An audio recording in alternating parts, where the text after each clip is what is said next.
August 5th, I was, actually back it up even a little bit further than that, just so people can get the full context here. I was down in Virginia, and I was going to meet with some sources. I was trying to work on some stuff, trying to find some stuff that I thought would have been interesting to try and use for the, talking about Virginia's campaigns and stuff like that. And I was like, okay, let's go down here and meet with some sources. And I meet with a source, a friend of mine that I just went and talked to, and he goes, okay, I've got to show you something. And he starts telling me this story about an abortion scandal up in Fairfax at Centerville High School. And he was telling me, he said, okay, apparently there are two minor girls that were coerced into getting abortions or being taken to an abortion clinic. They were coerced to go to this abortion clinic. One of them went through with the abortion. The other one did not. And the idea here is the problem with this is that in Virginia, you have to have parental notification. So parental notification means that you have to inform the parents if they want to get an abortion, and the parents have to be fully on board and all of that, right? Well, that didn't happen in this case. That did not happen in this case. This case, they did not inform the parents or the legal guardians of either of these girls. One of these girls went through with it, and apparently the result of that was that the girl that went through with it had a bunch of complications afterwards. They had a bunch of complications afterwards, which is why this became a problem in the first place. Anyway, so flash forward a little bit. So obviously after that happens, that story breaks, that blows up. I mean, that was a national story. It was on Laura Ingraham. It was all across the country. I knew it was big when I got a friend of mine from San Francisco that called me, said he heard it on the radio there. I was like, okay, wow. Okay, that means we really got national on that story. So anyway, so flash forward about a week from that. Or maybe it was, I think it was 7 days, actually, 7 days exactly. Glenn Youngkin, the governor of Virginia, opens an investigation, a state police investigation into this, because the real problem with one of the other problems with this is that it was alleged by the girls and by the teacher that said that apparently they used school funding to pay for this, which is also illegal. So that's just another level of illegality to it. So anyway, so that happens, and that's mid-August. So the investigation opens. They start doing an investigation. About a month into that, the Senate and under Bill Cassidy and the Help Committee, which is the Health and Education Committee, they open an inquiry and they start asking questions. They're like, okay, so what's going on here? And then the Department of Education opens an investigation to figure out what's going on here. So there's multiple different levels of investigation going on right now into Fairfax, okay? And today, actually, I think it was yesterday. Yeah, last night. October 16th was the day that Fairfax was supposed to respond to Senator Bill Cassidy's inquiry. So there was a number of questions that they were asked. They were supposed to tell him how the funding, how was it possible that funding was used for this, and a number of other questions. Well, anyway, Fairfax responds. And they send out a notice from King and Spaulding, one of the most expensive law firms in the entire country. They send this notice saying, well, we think that these allegations are false. Michelle Reid released a statement today to Fairfax community and staff saying that she thinks that the statements are false, that this person, the whistleblower, which is Zenaida Perez, which is the teacher in this case, she's the one who gave me a lot of this information, and she's worked very closely with me. She was willing to go on the record with it. And they say, essentially, she's lying. She's lying. She's completely lying. She's just a liar. This is all made up. And they even go as far to say that the letter, there is a signed letter that was from one of these girls that said that this happened and that they did not inform the family, and that the school social worker was the one that organized this. Well, they claimed that letter was false. And they claimed that letter was a forgery by the teacher herself, that she just, she came up with this whole concocted story, and then made up a letter and then wrote the letter herself and forged it and then claimed it was hers and blah, blah, blah. Now, note, by the way, that this investigation only started happening after I broke the story, okay? And they also claim that in Fairfax, they claim that they didn't know about this up until I broke that story, which is nonsense, because I have a recording, and they forgot about this apparently when they told Senator Bill Cassidy this, that they seem to have forgotten that back in May, I released a recording about 4 or 5 days after they said this, after they claimed that they had just heard about it. I released a recording showing that in May, a Fairfax administrator, one of their investigators for Fairfax County Schools, actually did know about this story, and there's a recording of it, of her saying exactly that. And not just the recording, I also have a witness statement saying he was in the room when they talked about it. Okay, so I've got multiple things here. I've got a signed letter. I've got a recording. I've got different, a bunch of emails talking about this stuff. They knew this was happening, and they didn't do anything up until the point that I released a story, and it goes national and it gets a whole bunch of attention on them. And then they claim, okay, well, we're going to do our own internal investigation because, yeah, well, the internal investigations are just so reliable.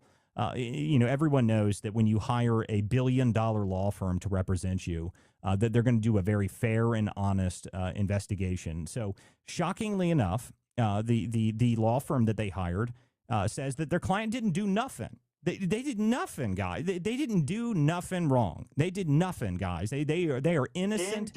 Didn't do. We need to get a 0 hour in here, dude. We need to get him in here. We didn't do nothing. Okay, so they didn't do anything wrong, and everybody's a liar. And all of the reporters, by the way, it wasn't just me who broke some of the stuff on this story. There's another reporter named Asra Nomani. She's a really good journalist. She's got her own Substack. She also writes for Fox.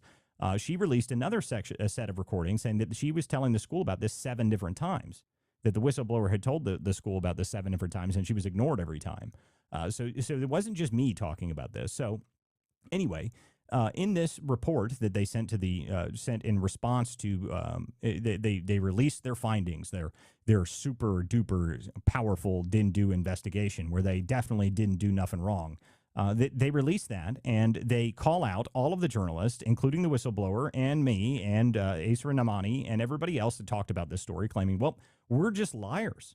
We're just liars. We have come up with a fabricated story in the middle of an election, and that's the only reason we did any of this. Well, you losers thought that I was a lot less patient than I am. I knew you eventually would do this, and I have been sitting on all sorts of other stuff waiting for you to lie. And you did. So anyway, let me go ahead and publish because screw you. I mean, that's the response. So this is going out now on the WCDispatch.com, and I'll put out the social media version of it here in a minute. But you guys, I have a recording. In this recording, this is the legal guardian of the girl from the letter, and he says in this recording, he specifically says, "I was not informed. They did not tell me about it, and she would have had no way to pay for this unless someone had helped her." Okay, so there is every charge that was in the letter that you claim is false is on a recording from the guy that is actually the legal guardian of the girl from the letter. So you useless lying scumbags tried to tell people that this isn't true. That's what you just tried to do. You tried to say that this is a forgery, this is false. Well, screw you. Okay, you're just liars.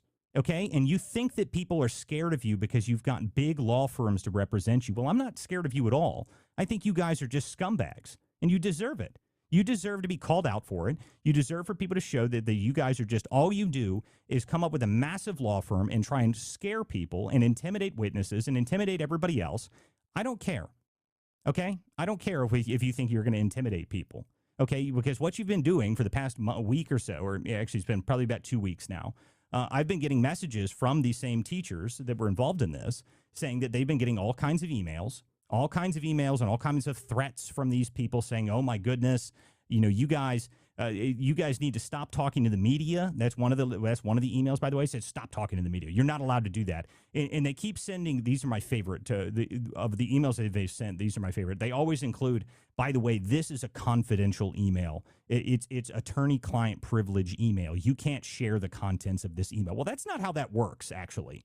Okay, just because you work for a school does not mean that anything that is sent to you is then under attorney-client privilege. That's not how that works. She's not a client. None of these people are clients of yours.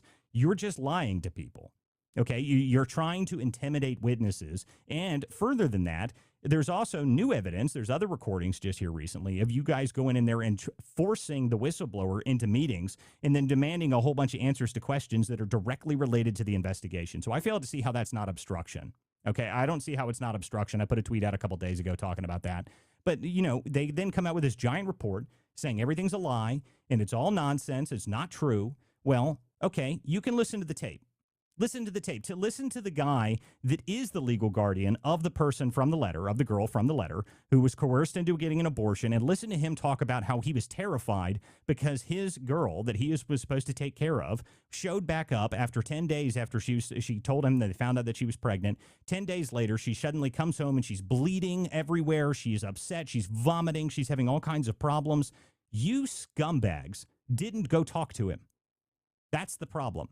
Your useless investigation didn't actually look into these people. You didn't go find the girl. You didn't go find the guardian. You didn't go talk to them. All you did is go out there and look at the letter and say, well, that must be fake. Well, screw you. Okay? You can go now you get the consequences of that. So you could have been honest. You could have let the state police run its investigation. You could have helped them do the investigation, but you didn't. Okay? You didn't do that. You didn't do it. You didn't do nothing. Okay? That's the problem. So now the next level of recordings is out, and there's more, by the way. So feel free to come out here and say that this is false as well, because I've got more. And I'm not going to stop. That's not going to happen. So you can claim that this is all fake and that I'm not a journalist and I don't know what I'm doing. Well, fuck you. Okay? Now you can go look at this, and you can go read the report, and you can go read and listen to the recording, and the full transcript is on there, and both versions of the transcript are on there. There's one that is the full English, Spanish to English translation, and then there's just the raw Spanish, and the only thing that's redacted from that are the names and identifiers from the people from that, so you can't figure out the names of them. That's it. That's the only thing that's redacted from it. So there you go. You get to have that, and I'm going to put the social media post out now. But yeah, these people are just the worst. They live in a fiefdom where they believe that they can intimidate people to not talk about the things that are bad for them. Okay, well, you're not intimidating me. That didn't happen. I don't care. Send me a cease and desist. I'll publish it the next day. Please. Please send it. Okay? That's my response to these people. And this is the only way you deal with these people, because they think that they live in a world where nobody's going to challenge them because, well, they're just the big bad FCPS people. We've got taxpayer-funded attorneys, baby. We've got King and Spaulding. We've paid them $1 million over the past couple years. $1 million. Okay? That's all taxpayer money. Why do you have to have so much taxpayer money to then immediately go out there and use it to defend yourself in ridiculous cases? And there's a whole bunch of other cases about Fairfax, okay? It's not just this one. This is just the one that I happen to get a hold of. There's a lot more than just this on this same school district. They are constantly causing problems. They're constantly lying. They're constantly intimidating witnesses, and they're constantly trying to cover things up. Well, you can try and cover this one up. It's on tape, okay? So feel free. The story is now live on WCDispatch.com, and I'm going to put the social media post out now.